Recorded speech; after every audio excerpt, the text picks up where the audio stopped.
Loué soit Jésus-Christ, frères et sœurs. Nous remercions le Seigneur pour le don de ce jour, pour la vie qu'il nous a donnée. Excusez mon français, comme d'habitude. Aujourd'hui, je veux parler sur le thème humilité.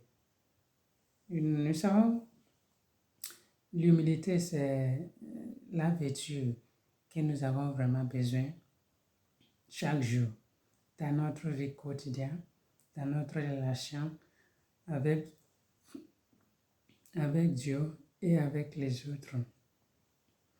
Humilité, c'est la vertu, comme vraiment, je ne sais pas comment le dire, a une puissance. Voilà. L'humilité a une puissance parce qu'elle peut ouvrir la porte pour nous. Elle peut nous aider à avoir tout ce que nous avons besoin, être humble. Quand je parle d'humilité, je ne parle pas de timidité ou bien de la peur, parce que ce sont des choses très différentes de l'un de l'autre. Humilité, la capacité d'accepter qui tu es, de t'accepter comme tu es, faible, pécheur, pécheresse, capacité de savoir que tu as des qualités en toi et tu as aussi les faiblesses en toi. Tu n'es pas totalement 100% bien. Il y a toujours le va-et-vient. L'humilité, c'est apprécier les autres, apprécier ce qu'ils font, apprécier les dons qu'il y a en eux. Tu ne te vois pas comme supérieur à eux, mais que nous sommes tous égaux. Donc, humilité, c'est une vertu que nous devons vraiment chercher dans la prière, demander le Seigneur, parce que nous avons besoin de ça dans la relation avec Dieu et avec les autres qui sont autour de nous. Quand on parle de la timidité, c'est une autre chose. Timidité, c'est la chose qui te fait voir que tu ne peux pas faire ça, ou bien tu n'es pas comme eux, tu n'arrives pas. Tu te vois vraiment infériorité complexe, complexe inférieur. Ce n'est pas de ça que je parle. Ou bien, quelqu'un qui est timide, quelqu'un qui doit travailler beaucoup sur elle-même, sur lui, pour pouvoir avoir le courage. C'est manquance de courage, je vais dire, comme qui est timidité. Donc, je ne parle pas de la timidité, manquance de courage, non. Je parle d'humilité, tu as le courage, mais comment tu utilises ça, comment tu approches les autres, comment tu approches les choses, ok? Donc, ainsi, parfois aussi, on confond la peur comme être humble. Quelqu'un qui a la peur de quelqu'un qui ne veut pas l'approcher parce qu'il ne veut pas avoir problème avec cette personne et elle ou bien lui-même choisit de laisser passer les choses. On dit que la personne est humble. Il faut qu'on voit vraiment la différence entre toutes ces choses-là. Parce que être humble, c'est une vertu, mais quelqu'un qui est peureux, peureuse, ou bien qui est timide, c'est vraiment un vice qu'on doit vraiment travailler parce que ça n'aide pas. Il y a certaines situations que tu as devant toi. Avec humilité, tu sauras comment approcher ça. Mais quelqu'un qui est timide ne sait même pas, n'a même pas le courage pour approcher et laisse les choses passer. Quelqu'un qui a peur comment dire, de parler de cette situation, a peur de demander quelque chose, a peur de poser des questions pour être éclairé. Okay? Donc, quand je parle d'humilité, c'est une chose que nous devons chercher dans notre vie quotidienne. Quand je prends la lecture de Luc chapitre 7, verset 1 à 10, 1 à 12, l'officier romain, c'est pas, on dit, qui a son serviteur qui était malade. Maintenant, il a demandé aux autres serviteurs d'aller vers Jésus parce qu'il a écouté que Jésus est quelque part. D'aller vers Jésus pour dire à Jésus que son serviteur est malade, de guérir son serviteur. Quand Jésus venait, il n'était plus loin de la maison quand cet homme aussi, le Romain, officier, a envoyé le message à Jésus, il dit non, ne t'inquiète pas, venez déjà moi. Moi, ma maison n'est pas digne pour toi de rentrer dans ma maison. Moi-même, je ne suis pas aussi digne de t'approcher. C'est pourquoi je t'ai envoyé les serviteurs, parce que je suis un homme d'autorité. Je dis à cette personne de faire ceci, l'autre de faire ceci, ils le font. Donc, seulement dis ta parole et mon serviteur sera guéri. Imaginez quelqu'un qui est si riche dans ce temps, qui a cette autorité, mais qui est vraiment humble, qui s'est reconnu pécheur, qui s'est reconnu son indignité devant Jésus. C'est vraiment très difficile tenir autorité et humilité. C'est tellement difficile. Tu dois vraiment chercher, demander la grâce. Parce que quand on ne sait pas, le pouvoir, l'autorité ne prend pas la tête. On ne sait plus qu'on est avec les êtres humains.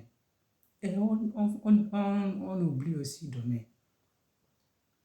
Donc cet homme-là, avec son humilité, qui a dit à Jésus, je ne suis pas digne que tu puisses venir dans ta maison. Moi-même, je ne suis pas digne aussi pour venir chez toi. Dieu a l'autorité pour dire telle personne fait ceci, la personne le fait. Je vais aller, il le fait. Mais quand je dis ça, je ne parle pas seulement de ceux qui ont l'autorité. Je ne parle pas seulement des présidents, de l'autorité civile, politique, non. Ou bien dans l'église, je ne parle pas de pape, des évêques, des supérieurs des congrégations, des communautés qui peuvent donner l'autorité sur les autres comme ça, non. Je parle de chacune de nous. Parce que d'une manière ou d'une autre, nous avons autorité sur l'autre. D'une manière ou d'une autre, nous avons la relation avec les autres. Comment je prends cette personne? Comment est ma relation avec cette personne? Parce que quand on parle de l'autorité, nous, on a déjà la tête sur ceux qui sont devant nous. Je ne parle pas de ceux qui sont devant nous, je parle de toi, je parle de moi-même. À notre niveau, nous sommes là où nous sommes. Comment nous traitons les autres? Comment nous approchons les autres? Comment nous voyons les autres? Est-ce que moi, je me vois meilleur que moi, je me vois, je peux faire ça, je peux faire l'autre. Je peux dire ça, je ne sais pas comment le dire, bien dire ça. Et ça ne me prend pas la tête, je ne reconnais même plus qu'il y a des endroits où je ne peux pas réussir. Il y a des endroits où je ne peux pas faire quelque chose.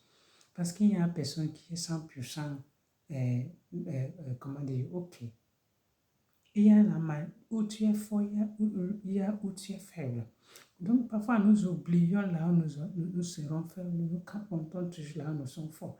Parfois aussi le gain nous prend que nous oublions aussi Dieu, que tout ce que nous recevons vient de Dieu. Nous pensons que c'est de notre force. Donc cet homme-là, cet officier a reconnu vraiment son indignité devant le Seigneur. Et son humilité aussi reconnu que son serviteur vraiment est un être humain comme lui, qu'il a servi. Il a vraiment reconnu aussi ce que ses serviteurs a fait, de tant de choses à faire. Donc il cherchait son bien. C'est ça aussi une qualité d'humilité. Chercher le bien de l'autre.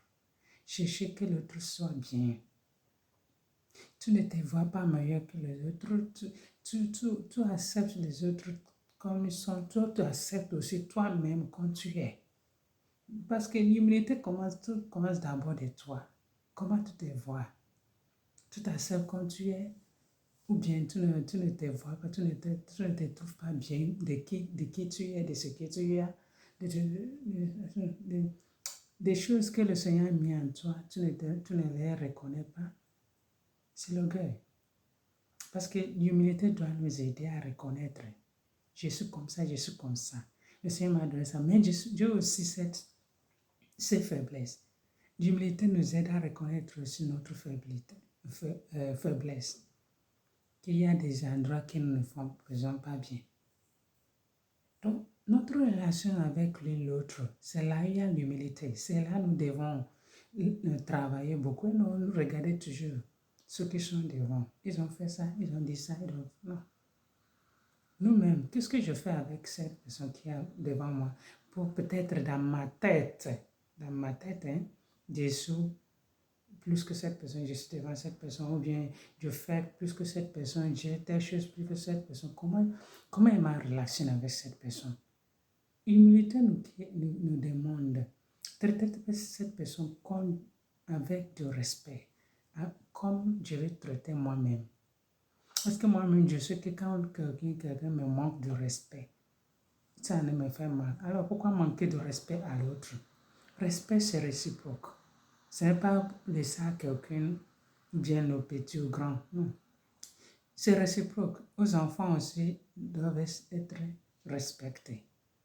Donc, humilité, comment nous exerçons humilité? Dans notre manière de parler, notre manière de réagir, notre manière de faire avec les autres. C'est ça le Seigneur nous demande. Quand cet homme-là a dit à Jésus, je ne suis pas dit pour toi de venir chez moi, ni, et je ne suis pas aussi dit de venir vers toi. Jésus lui-même était étonné. Mais comment on dit, j'ai oublié comment on dit ça. Comment c'est fait que cet homme-là, cette foi, Jésus a dit que même en Israël, je n'ai pas encore trouvé cette foi. Jésus parle de la foi de l'homme qui lui a fait dire que dis ta parole, dis seulement ta parole. Nous, les catholiques, nous savons qu'on répète ça chaque fois, nous disons la messe. Nous célébrons la messe pendant la consécration. Donc, je ne suis pas dit pour toi de venir chez moi. C'est la foi que Jésus voit. Moi-même, je parle de l'humilité de cet homme-là. Son humilité qui lui a fait reconnaître ses faiblesses, son incapacité devant le Seigneur, son besoin de l'autre. Qui a reconnu vraiment qu'il a, d'une manière ou d'une autre, il a déjà péché en commandant, en parlant, en réagissant vers les autres. Il a aussi reconnu dans l'humilité l'importance de qui son serviteur est, que lui est un être humain qui a besoin d'un bien de guérison. Et c'est cette guérison qui lui demande au Seigneur de venir. Donc, est-ce que l'humilité nous pousse vraiment à chercher le bien de l'autre, ou bien c'est seulement nous? Est-ce que l'humilité nous aide à penser de l'autre pour le bien, ou bien nous cherchons pour manipuler les choses, pour montrer nous-mêmes en détruisant les autres? Humilité. C'est une vertu vraiment que nous devons chercher, demander au Seigneur, comment est ma relation? Parce qu'avec l'humilité, vraiment, tu peux ouvrir tant de portes pour toi. Excusez-moi pour les mots. Tu peux ouvrir les portes pour toi. Tu peux vraiment acquérir les choses que toi-même tu n'imagines même pas. Donc, nous devons demander au Seigneur de nous donner cette grâce d'humilité, de nous aider à être humbles, de nous aider à reconnaître les autres, de nous aider à reconnaître nous-mêmes notre qualité, notre faiblesse. Parce qu'il y a des gens même qui n'arrivent même pas à se reconnaître les qualités que le Seigneur a mis en eux, les bonnes choses que le Seigneur a mis en eux. Même quand tu les dis, ils ne les voient même pas. Quand tu dis à quelqu'un vraiment, tu fais bien, bravo. Et ce n'est pas ça, ce n'est pas ça. Reconnaître d'abord qui tu es, qu'est-ce qu'il y a en toi. Parce que si tu n'arrives pas à te reconnaître, si tu n'arrives pas à voir le bien en toi, si tu n'arrives pas bien à voir les qualités, ou bien tu n'arrives pas à savoir que tu as tes faiblesses, tu ne peux pas voir ça dans les autres. C'est comme quelqu'un, si tu n'es pas humble vraiment, tu ne peux même pas accepter que tu as mal fait quelque chose parce que tu te vois vraiment toujours juste. C'est l'autre personne qui ne fait pas bien. Donc, il faut voir vraiment comment est. Humilité aussi, il y a des choses là, comment dire, j'oublie ça en français, mais des choses qui aident dans la vie. Humilité t'aide à dire merci, pardon, et comme le troisième, j'ai oublié ça. Quelqu'un qui est humble peut vraiment reconnaître, j'ai tout mal en français, excuse-moi. Plutôt offensé, excuse-moi. Ou bien quand la personne te demande pardon, si j'ai reconnu, excuse-moi. Mais qui n'est pas âme ne peut jamais, jamais, jamais accepter qu'elle a déjà elle a mal fait.